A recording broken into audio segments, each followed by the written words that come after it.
Avec tout d'abord les prévisions en météo en ce mercredi, le retour d'un temps en sec et ensoleillé selon Météo Service, peut-être quelques averses en ce début de matinée, mais très vite les nuages vont se dissiper et laisser place au soleil.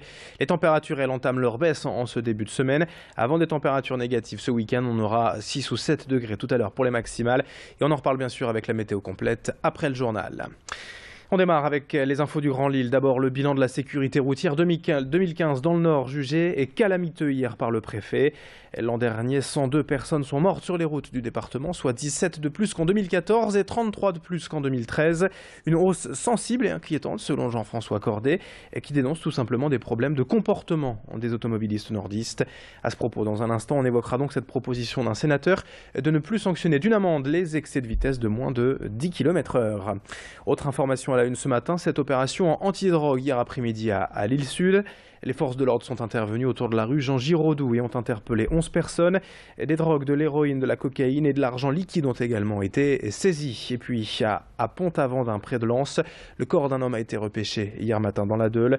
Selon les premiers éléments, il s'agirait bien de Marco Scherer. Cet homme de 28 ans, membre de la communauté des gens du voyage, est disparu depuis la nuit du réveillon de Noël. L'actualité, aujourd'hui, je vous le disais en titre, c'est malheureusement le retour progressif de la gastro-entérite, l'une des maladies traditionnelles de l'hiver.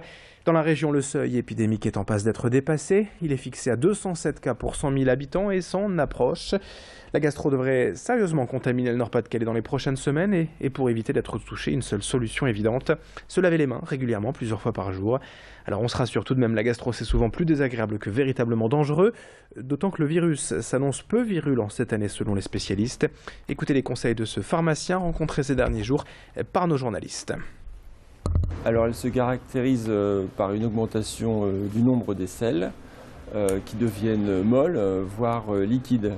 Elle s'accompagne également de troubles digestifs type crampes abdominales, nausées, vomissements et parfois aussi une sensation désagréable d'urgence. Une fièvre importante ou du sang dans les selles, c'est un symptôme de gravité et donc il ne faut pas hésiter à hospitaliser la personne, notamment les sujets âgés ou les enfants en bas âge, afin d'éviter le risque de déshydratation. On enchaîne avec la politique et donc la réponse de Gustave Dassonville à Gérald Darmanin. Pour rappel, le maire d'Halluin souhaite se présenter à la législative partielle de la circonscription de Tourcoing, laissée vacante par Gérald Darmanin, parti au conseil régional, lequel ne s'est quand même pas gêné pour expliquer que Gustave Dassonville n'aurait pas l'investiture des Républicains pour cette élection partielle. Un combat pour la légitimité que ne comprend pas le maire d'Halluin. Et il est venu hier sur notre plateau s'en expliquer face à Xavier Silly. Cette élection législative partielle revêt une grande importance. Et c'est une élection qui va être très difficile sur le plan électoral. Nous avons dans la circonscription un Front national très fort. Il est quasiment certain que le second tour se jouera contre le candidat du Front national et donc il ne faut pas se rater. Je suis le maire de la deuxième commune de la circonscription, la deuxième plus importante après Tourcoing, en nombre d'habitants et donc en nombre d'électeurs. Je suis un maire appartenant au Parti Les Républicains comme Gérald Darmanin. Je suis donc le candidat naturel et légitime. 7h34, l'actualité en bref également avec à Lille, Jouet Club qui va quitter la galerie des Tanneurs samedi soir. Le grand magasin de jouets baissera définitivement le rideau. L'enseigne qui avait déjà annoncé à plusieurs reprises son départ du centre de Lille dit ne plus pouvoir assumer le loyer trop important du centre commercial et devrait pouvoir retrouver un nouveau local à Villeneuve-d'Ascq au centre commercial et Heron Park d'ici plusieurs semaines. Dans cette édition également, et je vous en parlais tout à l'heure, une proposition de loi visant à ne plus sanctionner par une amende les excès de vitesse inférieurs à 10 km/h a été déposée ce lundi par le sénateur Alain Fouché des Républicains. Seul le retrait de points serait maintenu. Aujourd'hui, selon les associations, 90% des excès de vitesse seraient des excès de moins de 20 km/h. Les radars en France rapportent tout de même plus de 650 millions d'euros par an à l'État. Mais pour les petits excès de vitesse les plus frustrants, il est vrai, ça nous est déjà tous arrivé, pour 3 ou 4 km/h se faire flasher. Il s'agit d'une sanction injuste, dit ce sénateur. Pas d'amende, mais tout de même un retrait de points. Voilà ce que dit donc ce projet de loi. Le président de l'Automobile Club du Nord est pour. Il est favorable à cette idée. Céline Nuret l'a rencontré. Nous, on est pour.